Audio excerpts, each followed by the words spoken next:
आप देख रहे हैं अनहोनी। तो चलिए बढ़ते हैं आज की इस कहानी की ओर।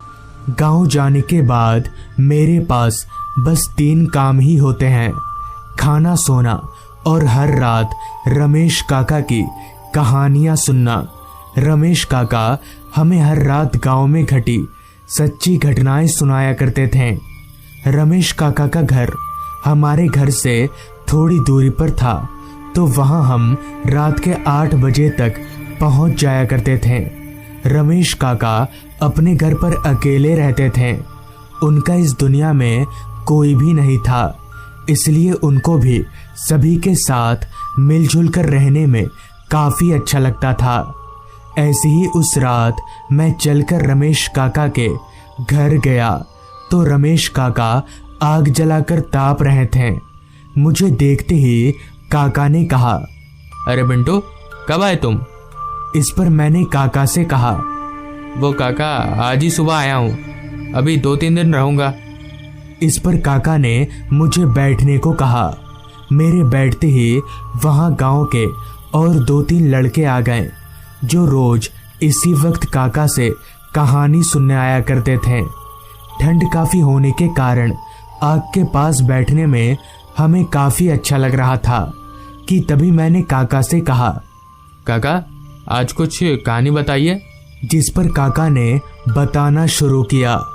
आज से 3-4 साल पहले जब मैं गांव के बाहर जमींदार साहब के बगान में रात को पहरेदारी का काम किया करता था, तो उस वक्त गांव में आए दिन भूत प्रेत, डायन और काला जादू की घटनाएं सुनने को मिलती रहती थी।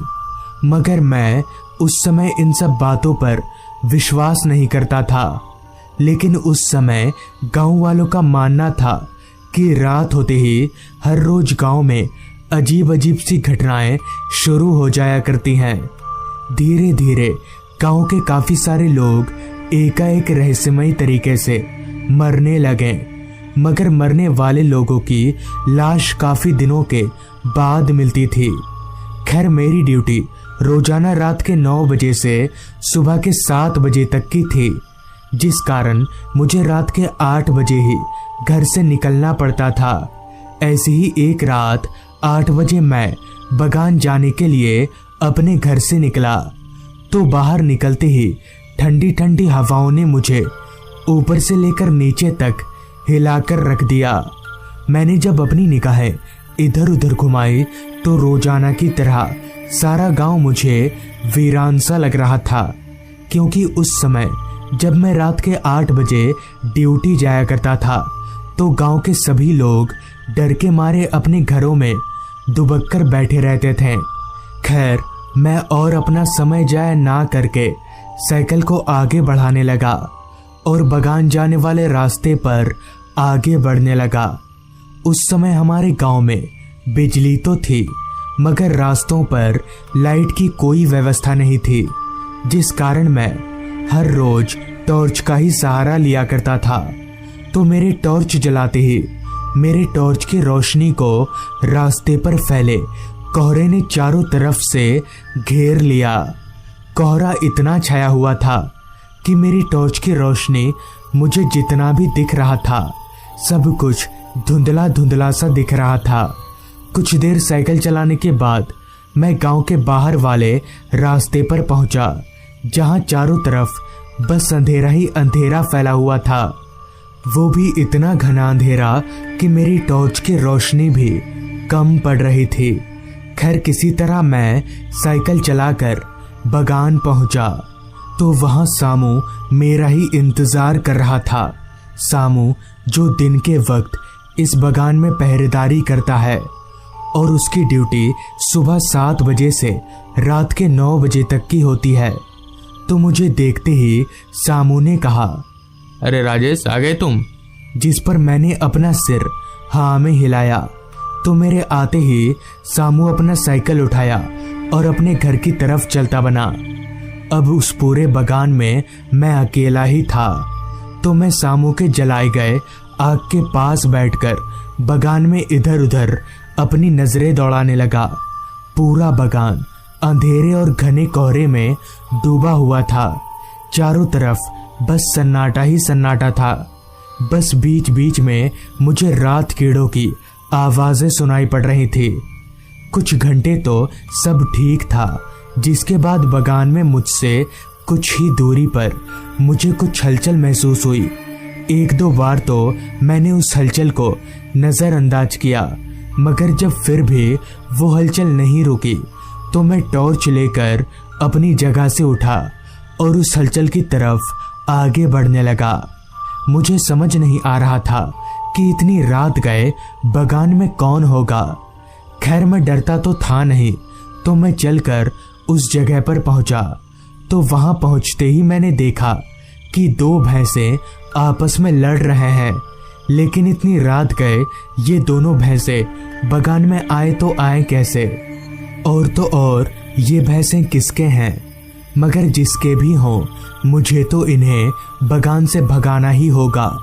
ये सोचकर मैं उन भैंसों को भगाने लगा, लेकिन मेरे लाख कोशिशों के बावजूद भी वो दोनों भैंसे वहां से नहीं भागे। तो मैंने अपने कोशिश में थोड़ा और जोर दिया, तो मेरे जोर देते ही उन दोनों भैंसों का चेहरा एकदम से बदलने लगा और देखते ही देखते उन दोनों भैंसों की शक्ल राक्षस में तब्दील हो गई। ये दृश्य देखकर मेरे पैरों तले की जमीन निकल गई और मेरा सर घूमने लगा और मैं समझ गया कि जरूर दाल में कुछ काला है और ये भैंस नहीं बल्कि राक्षस हैं। अभी मैं उन्हें देखकर कांप ही रहा था कि तभी उन दोनों राक्षसों ने अपना पूरा रूप ले लिया। उनका चेहरा पूरी तरह सफेद था और उनकी आंखें बाहर लटक रही थीं। इतना सब देखने के बाद मेरी और हिम्मत नहीं हुई कि मैं वहां रुक सकूं, जिस वजह से मैं जैसे तैसे वहां से भागने की कोशिश करने लगा। मगर जैसे ही मैंने वहां से भागने की कोशिश की कि तभी एक राक्षस मेरे सामने आकर खड़ा हो गया और उसने एकदम से मेरा गला पकड़ लिया। मैं उसके हाथ से अपने गले को छुड़ाने की काफी कोशिश कर रहा था, लेकिन उस राक्षस ने मेरा गला इतनी जोर से पकड़ा था कि मैं अपने सिर को हिला तक नहीं पा रहा था। देखते ही देखते मेरी आंखों के सामने सब कुछ काला पड़ने लगा। तो मैं समझ गया कि अब मैं नहीं बचूंगा और ये राक्षस मुझे मारकर खा जाएंगे। कि तभी मैंने अपने हाथ में बंधी ताबीज को उस राक्षस पर सटाया। तो मेरे ताबीज सटाते ही उस राक्षस ने मेरा गला एकदम से छोड़ दिया और इसी का फायदा उठाकर मैंने वहां से दौड़ लगा दी और अपने पैरों को जमींदार साहब के घर पर ही रोका। तो इस तरह से उस रात मेरी जान बच गई। रमेश काका की बात खत्म होते ही मैंने जब अपनी निगाहें घड़ी की तरफ घुमाई तो वक्त हो रहा था रात के 10 बजे का। काफी रात हो जाने के कारण मैं रमेश काका को आता हूँ बोलकर घर की तरफ आगे बढ़ने लगा। तो पूरा रास्ता सुनसान और सन्नाटे में डूबा हुआ था। रास्ते पर चलते हुए मेरे दिमाग में बस बार बार रमेश काका के बताए गए बातें ही दौड़ रही थी कि तभी मुझे हल्का होने की जरूरत महसूस हुई। तो मैं रास्ते के किनारे झाड़ियों की तरफ हल्का होने चला गया। अभी मैं हल्का हो ही रहा था कि तभी अचानक मेरे बगल के पेड़ की डाली टूटने लगी। तो इस पर जब मैंने अपनी निगाहें उस पेड़ के ऊपर घुमाई तो इतने में ही मेरा पूरा शरीर पसीने से लथपथ हो गया और डर से मेरे दोनों पैर कंपकपाने लगे। दरअसल उस पेड़ पर एक भयानक सा दिखने वाला आदमी बैठा हुआ था, जिसके इतने लंबे पैर थे कि वो जमीन को स्पर्श कर रहे थे। ये देखकर मैं समझ गया कि ये कोई इंसान नहीं बल्कि भूत है, जिस कारण मैं वहां ना रुककर भागता हुआ घर चला आया। मगर घर आकर काफी दिनों तक मेरी तबीयत खराब रही। बाद में काफी झाड़ फूक करवाने के बाद मैं ठीक हुआ। तो दोस्तों, ये थी आज की कहानी। पिछले 3 सालों से मैं शहर के इस ऑफिस में काम कर रहा हूँ। हर साल की तरह ही इस साल भी ऑफिस कुछ हफ्ता भर के लिए ऑफ रहने वाला है, तो मैं गांव जाने की पैकिंग में लगा हुआ था। इसी दौरान मेरे फोन की रिंग बजी। मैंने मोबाइल की तरफ देखा तो मेरे ऑफिस के दोस्त प्रणय का कॉल आ रहा था। मैंने कॉल रिसीव किया तो सामने से प्रणय बोला, यार हेमंत, तू इस बार भी अपने गांव जा रहा है क्या? तो इस पर मैंने कहा, हाँ जा रहा हूँ। क्यों, क्या हुआ? तो उधर से प्रणय बोला, यार मुझे भी ले चलेगा अपने गांव, मैं भी थोड़ा घूम लूंगा। प्रणय को ना मैं मना कर सकता था और ना ही मना करना चाहता था, जिस वजह से मैंने उसे हाँ बोल दिया और अपनी पैकिंग शुरू करने के लिए कहा। अगली सुबह करीब 11-12 बजे तक हम लोगों ने बस पकड़ ली। पातालगढ़ यानी मेरा गांव शहर से काफी दूर था, जहां पहुंचते पहुंचते लगभग रात के 7-8 तो बज ही जाएंगे। मैं काफी खुश था। लगभग 1 साल के बाद मैं अपने घर वालों से मिलूंगा। पिछले 3 सालों से मैं जब जब गांव गया, मैंने एक बार भी घर पर फोन करके पहले से जानकारी नहीं दी, क्योंकि मुझे अचानक देखने से माँ बाबा के चेहरे पर जो मुस्कान आती है वो बहुत अच्छी लगती है। बस अपनी तेजी से मंजिल की तरफ आगे बढ़े जा रही थी। चलते चलते करीब शाम 6 बजे तक बस शहरी इलाके को छोड़कर गांव वाले इलाके में दाखिल हुई। इधर का मौसम थोड़ा ठंडा और बिगड़ा हुआ सा नजर आ रहा था। आसमान काले बादलों की गिरफ्त में था। बादल गरज रहे थे। ऐसा लग रहा था किसी भी वक्त बारिश आ सकती है। इसी तरह चलते चलते रात के करीब 7:30 बजे बस हमारी मंजिल यानी पातालगढ़ बस स्टॉप पर रुकी और बस हमें वहां उतार कर आगे की तरफ चली गई। बस से उतरने वाले बस हम 2 लोग ही थे। ऊपर से आसपास कोई आदमी भी नजर नहीं आ रहा था। शायद ऐसा इसलिए था क्योंकि इधर हल्की हल्की बारिश हो रही थी, जिस वजह से हम लोग बस स्टॉप के शेड के नीचे खड़े होकर बारिश के थमने का इंतजार करने लगे। करीब आधा घंटा इंतजार करने के बाद बारिश थमी तो नहीं, मगर उसकी गति काफी धीमी हो गई। लिहाजा हम दोनों, मैं और प्रणय, हम लोग बस स्टॉप से निकलकर आगे की तरफ जाने लगे। यहाँ से भी मेरा गांव लगभग 3-3.5 किलोमीटर दूर था। ऊपर से ये पूरा रास्ता जंगलों के बीच से होकर जाता था। टिप टिप बारिश के बीच मैं और प्रणय आगे बढ़े जा रहे थे। रास्ते पर कोई आदमी तो दूर, एक जानवर तलक भी नजर नहीं आ रहा था। ना ही लाइट की कोई व्यवस्था थी और ना ही सड़क अच्छी थी। हम दोनों फोन की फ्लैशलाइट के सहारे ही आगे बढ़ रहे थे। अभी हम दोनों चल ही रहे थे कि तभी प्रणय बोला, भाई और कितनी दूर है तेरा गांव? तो इस पर मैंने कहा, अभी दूर है भाई, थोड़ा समय लगेगा पहुंचने में। इस पर प्रणय बोला, भाई इस रास्ते पर कोई आदमी नजर नहीं आ रहा, कोई लाइट भी नहीं है, ऐसा क्यों? तो इस पर मैंने कहा, अरे रास्ता ठीक नहीं है, इस रास्ते पर खतरा है। फिर प्रणय बोला, खतरा मतलब चोर डकैत है क्या? तो मैं बोला, नहीं बोलते बोलते मैं रुक गया, क्योंकि मैं जानता था कि अगर मैं वो बात प्रणय को बताऊंगा तो सही नहीं होगा। इसलिए मैं चुपचाप बिना कुछ बोले चलता रहा। रिमझिम बारिश अभी भी हो ही रही थी। बढ़ती रात के साथ ही साथ रास्ते का माहौल अब इतना भयानक हो गया था कि कहीं ना कहीं मुझे भी अब डर लग रहा था, मगर मैं अपना डर जाहिर नहीं कर रहा था, क्योंकि फिर प्रणय भी डर जाएगा। इसलिए मैं चुपचाप चले जा रहा था। हम लोगों ने लगभग 1 किलोमीटर का रास्ता तय कर लिया था और अब बस 2 किलोमीटर ही रह गए थे। हम दोनों अभी आगे बढ़ ही रहे थे कि तभी प्रणय बोला, भाई तूने बताया नहीं इस रास्ते पर किनका डर है? तो इस पर मैंने कहा, अरे किसी का नहीं, मैं तो मजाक कर रहा था, जल्दी जल्दी पैर चला। ऐसा बोलकर मैंने बात को टाल दिया, जिस पर प्रणय भी कुछ ना बोल सका। तेजी से चल रहे हमारे कदम अभी गांव की तरफ आगे बढ़ ही रहे थे कि तभी मेरे कानों में दूर कहीं से एक आवाज आने लगी, जैसे 2-4 लोग आपस में चिल्ला रहे हों। आवाज सुन मैं काफी घबरा गया, क्योंकि मैं जानता था कि ये सब क्या है, मगर मैं ना तो इस बारे में प्रणय को कुछ बताना चाहता था और ना ही अपनी घबराहट जाहिर करना चाहता था। मगर तभी प्रणय एकदम से रुकते हुए बोला, हेमंत, तुझे कोई आवाज आ रही है क्या?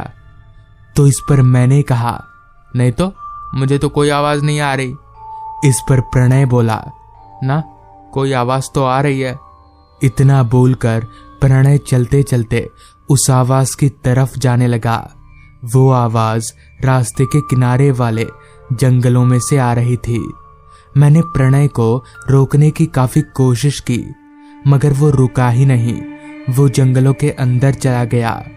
मुझे कुछ समझ में नहीं आ रहा था कि मुझे उसके पीछे जाना चाहिए या नहीं। उधर खतरा तो है, मगर मैं प्रणय को इस तरह से अकेला छोड़ भी नहीं सकता। लिहाजा मैं उस तरफ जाने लगा जिधर प्रणय गया था।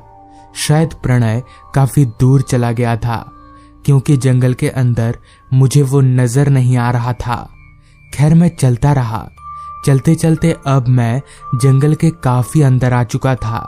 रात हर पल गहराती जा रही थी और बारिश अब भी टिप टिप हो ही रही थी। अभी मैं जंगल में आगे बढ़ ही रहा था कि तभी मुझे ऐसा एहसास हुआ कि मैं कहाँ आ गया हूँ। मेरे कदम अपने आप ही उस जगह पर रुक से गए, मगर प्रणय को लिए बगैर मैं जा नहीं सकता। लिहाजा मजबूरन मुझे आगे बढ़ना ही पड़ा। अभी मैं उस जगह से थोड़ा आगे गया ही था कि तभी मुझे सामने जंगल से थोड़ा हटकर एक जगह पर प्रणय खड़ा नजर आया।